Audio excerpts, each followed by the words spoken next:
Caitlin Clark is officially out for the season, and it's not just a tough break for her, it's a disaster for the WNBA. Fans were strung along with vague, day-to-day updates, ticket sales skyrocketed on the promise of her return, and now, refund requests are pouring in. How did the league's golden goose, the one player driving ratings and attendance, end up sidelined with a string of cascading injuries that looks more like mismanagement than bad luck? And more importantly, why did the Fever and WNBA keep feeding us cautious optimism while Clark's body was breaking down in plain sight? Her sophomore year unraveled almost from the start, and what followed was the injury saga nobody wanted to believe. The pattern is easier to see now with the timeline laid out clearly. In May, she first dealt with quad tightness that forced her to sit out a preseason game. On May 24th, just 4 games into the regular season, she strained the same left quad and had to miss multiple games. By late June, a left groin strain added to the list. Then came the breaking point, July 15th, a right groin injury in the final minute of a game that ended her campaign. And just when fans thought the worst was over, August brought news of a bone bruise in her left ankle during rehab. What was supposed to be Clark's breakout sophomore season dissolved into one shutdown after another, until she had appeared in only 13 games all year. I mean, it's a gut punch that basically encompasses an entire season of that the Fever have lost so many players to injury, but obviously none bigger than Clark. And there was such a wait for this second season after her magnificent rookie season. And then, the anticipation of her possibly coming back, only for that not to happen, takes a lot of air out of the room, obviously takes a lot of energy out of the fans, and is a devastating blow for not just the Fever and the WNBA. Each stop along that timeline carried its own frustration. The team consistently labeled her injuries as day-to-day, language that kept audiences optimistic. That phrase suggested a quick turnaround and allowed hope and ticket sales to carry on. But the reality was more complicated. When she returned from the quad strain, she was clearly limited. Her minutes were managed, her efficiency dipped, and she looked like a player trying to find rhythm without ever being fully healthy. Observers noticed. Public reporting and fan reactions started to question whether her returns were rushed, even as coach Stephanie White told reporters the Fever were using their West Coast trip as a chance to evaluate her progress. White also explained Clark hadn't been doing much contact work, a detail that hinted she was still far from 100%. As well, because Caitlin Clark fans, I want to say Fever fans, but at this point, so many of you, including myself, has lost faith in everybody involved, in leadership and in management and coaching. We've just sort of, I gotta tell you, I don't have any more real good things to say about the Fever organization as of now, because I will contend that they have known this was going to happen, and they did not want to tell anybody. That's where the concern about overcompensation emerged. When one area isn't healed, the body shifts the load elsewhere, setting the stage for another breakdown. It's like patching a leaky pipe without fixing the pressure behind it. Eventually the system cracks again. Clark's groin injury was a textbook example of that progression. Stress shifted from the quad into the surrounding muscles, and the cycle continued. Meanwhile, the messaging remained oddly upbeat. Fans saw glimpses, Clark jogging lightly in practice, taking some warm-up shots, even laughing with teammates, and it reinforced the sense she was right on the verge of returning. Local outlets echoed team statements saying she wasn't far from playing again. But specialists know that quad and groin injuries linger, and recoveries that quick rarely hold. The visible optimism clashed with the more sobering reality, creating a loop where each promised comeback only deepened the disappointment once another setback came. The moment everything collapsed was July 15th.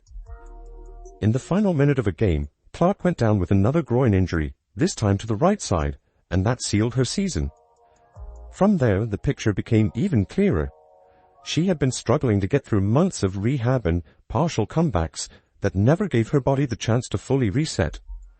The ankle bruise that followed during her rehab process felt like insult added to injury, a reminder of how fragile the situation had become. fans finally stopped believing the careful updates and understood that she had been pushing through a compromised season all along. Caitlin has worked so hard throughout this time, doing everything possible to recover and return to the court, but ultimately, time is not on our side, said Indiana Fever COO and GM Amber Cox. While we wait, while we will continue working with Caitlin and provide her with every resource we have available, there is not enough time left in our season for her to safely return, and her long-term health and well-being remains our top priority.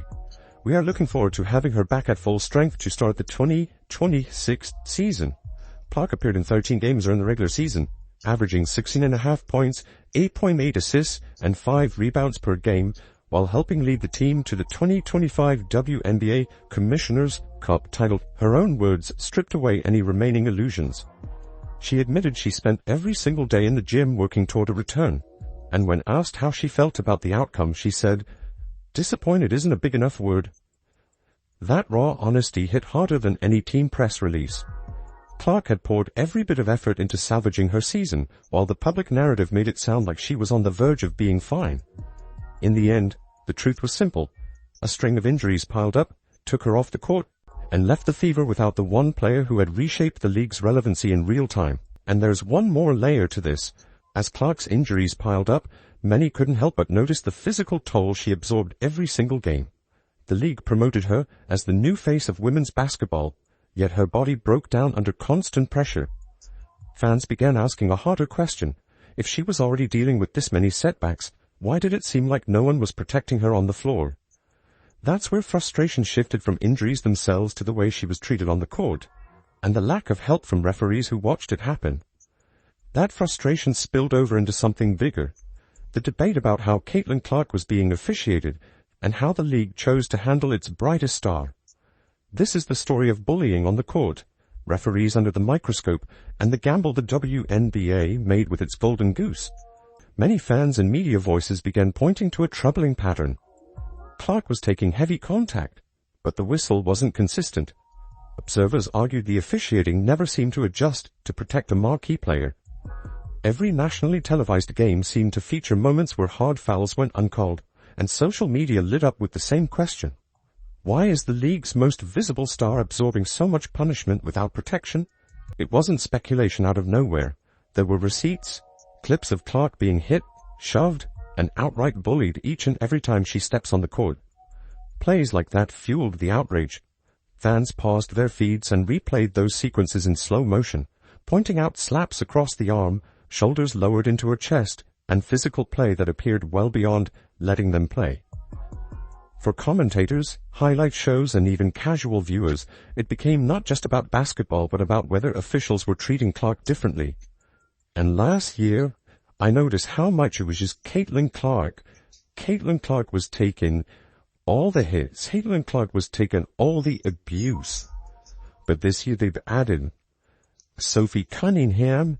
She gets more flagrant fouls on her than anybody in the league. Besides Caitlin Clark and Aaliyah Boston, she's been taking hits as well. But the worst thing is the consistency. So they don't call flagrant fouls, or most of the time Caitlin Clark could be held for an entire game at a time. They don't call fouls. They don't call common fouls. This wasn't only about fairness, though. It had real consequences. Unchecked physical play meant more stress on a body that was already dealing with quad and groin troubles. Combined with the hits she took in live action, plus the later setback of an ankle bruise during rehab, the build-up created an environment where a season-ending collapse became more likely. We don't have proof of a deliberate cover-up, but the pattern of opaque communication and vocal public outrage is undeniable. Critics also tied the narrative back to commercial decisions. The Fever and the league kept labeling Clark's status as day-to-day, even as weeks stretched into months. At the same time, sold-out road games went forward, arenas expanded to meet demand, and tickets soared in price. When Clark was officially ruled out, frustration erupted because fans felt they were promised something they'd never realistically get. The perception formed that commercial interests, the guarantee of full seats and national ratings, were treated as a higher priority than clear, transparent updates about her actual health. That perception matters. Take a step back, and you see how the conflicting storylines fueled mistrust. Glowing marketing about Clark as a generational star on one side, visible punishment on the court, and vague injury timelines on the other. Fans connected the dots, concluding that officials downplayed severity while referees swallowed whistles, all to sustain the league's short-term boom. Whether or not intent can be proven, the credibility hit is real. And for the WNBA, credibility is everything right now. Clark's presence meant surging ticket sales, higher TV ratings, and buzz that rivaled men's coverage for the first time in years. Losing her, not just to injury but amid a public storm of criticism, was exactly the scenario the league couldn't afford. Now broadcasts face dimming spotlights, playoff races feel flatter, and the Fever's title hopes evaporated as fast as the announcement dropped. So that leaves the question hanging in the air. With Clark sidelined and the Golden Goose gamble backfiring, what happens next to the team built around her? The attention now shifts directly to the Indiana Fever, and whether they can keep their season alive without the player who transformed them into a national draw overnight. Right now, the pressure couldn't be higher. The Fever sit at 21 wins and 20 losses and are fighting to hold on to the 8th and final playoff spot with just 3 games left. The Los Angeles Sparks are only a game and a half behind, which means every possession down the stretch could decide whether Indiana extends its season or watches from home. Without Caitlin Clark, the challenge has shifted from hype and headlines to pure survival. The Fever still likely to make it into the playoffs, and I do continue to credit their resilience and what they put up with and what they're capable of, and they will go down swinging when they do eventually go down, because I just don't think they have the talent stay up at this point. But Caitlin Clark said it, disappointed is not a big enough word, and I feel it's fair to say that, for any right-minded person, that's the word on everybody's mind getting the news that CC season is indeed done. That urgency has forced the roster to rely on its remaining leaders.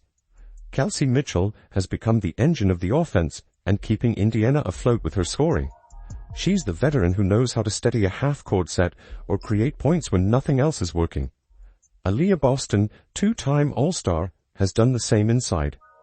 She's the anchor in the paint, rebounding, defending, and demanding double teams that create opportunities for others. Role players have also stepped into bigger moments.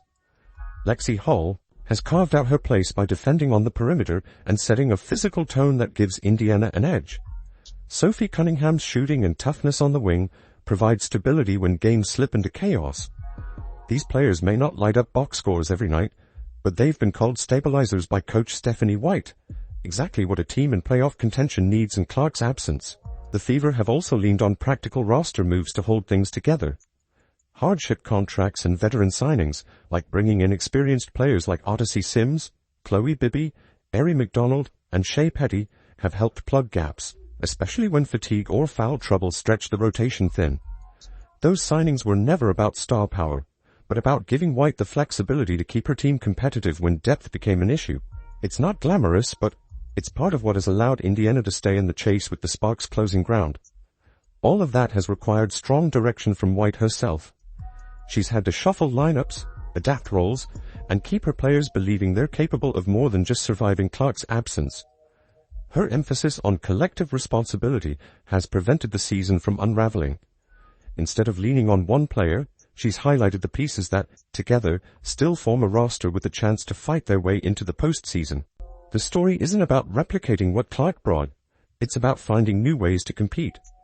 Mitchell's scoring, Boston's strength inside, Hall's defense, and Cunningham's toughness have made Indiana stubborn in games they could have folded.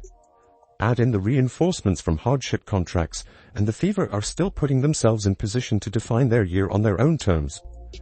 This is on your head, Kathy Engelbert, and the rest of the WNBA Players Association executive leadership who failed to hold officials and players accountable for the barbaric style of play the Fever and Caitlin Clark have had to endure this year.